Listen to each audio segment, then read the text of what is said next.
At the height of the battle between Michael Jordan and Magic Johnson, some tended to lean toward the incredible, charismatic, theatrical movements of Michael J. I always felt that Magic Johnson was the best playmaker. And one of the reasons he was the best playmaker was his ability to see what others could not see. It was as if he knew where the next play was going. The notion is that they just see more options, more possibilities than that he would see more options, more possibilities. So,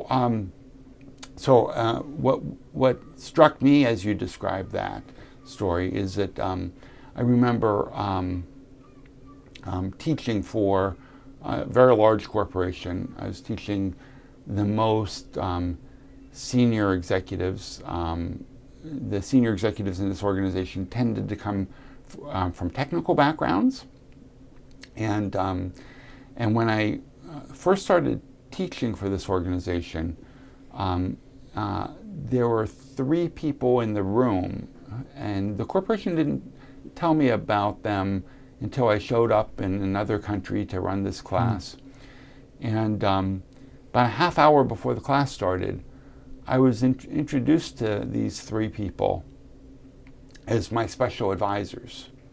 And when I met them, they were presented as, obviously you know who they are, but I didn't.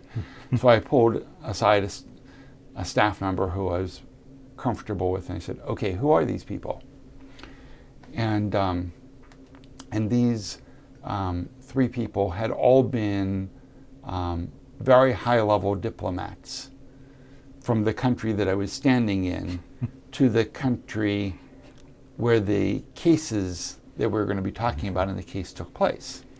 And it was explained to me that, you know, Max, you've told us you've only been to these other countries once, and we thought you might want to have some expertise so that if you ever wanted some background on the economic, social environment that occurred at the context of the time of the cases, you could just call on them.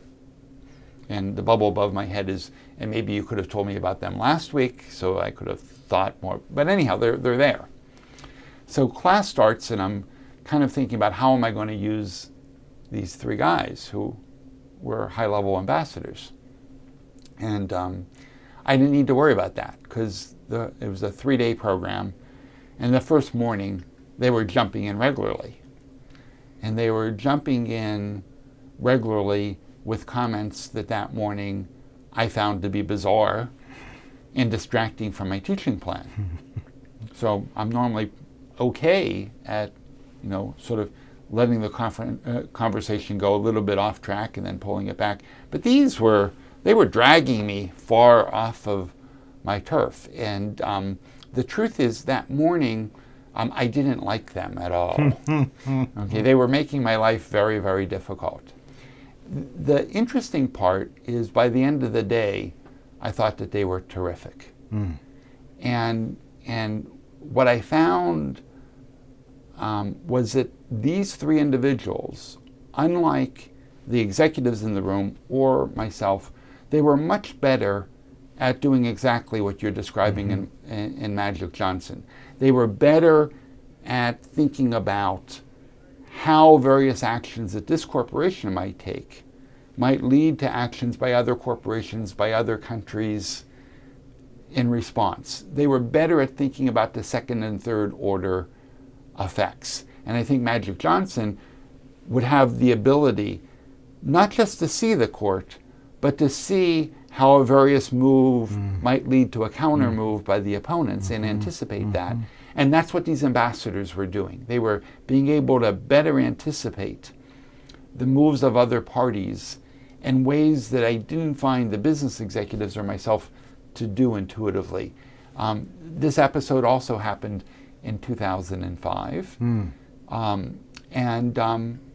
it's one of the motivating examples for me to become a better noticer. And part of it is don't take the data that's in front of you ask what data would you actually want, what data would you need to have a broader perspective, which I think is a slow motion version of your Magic Johnson question.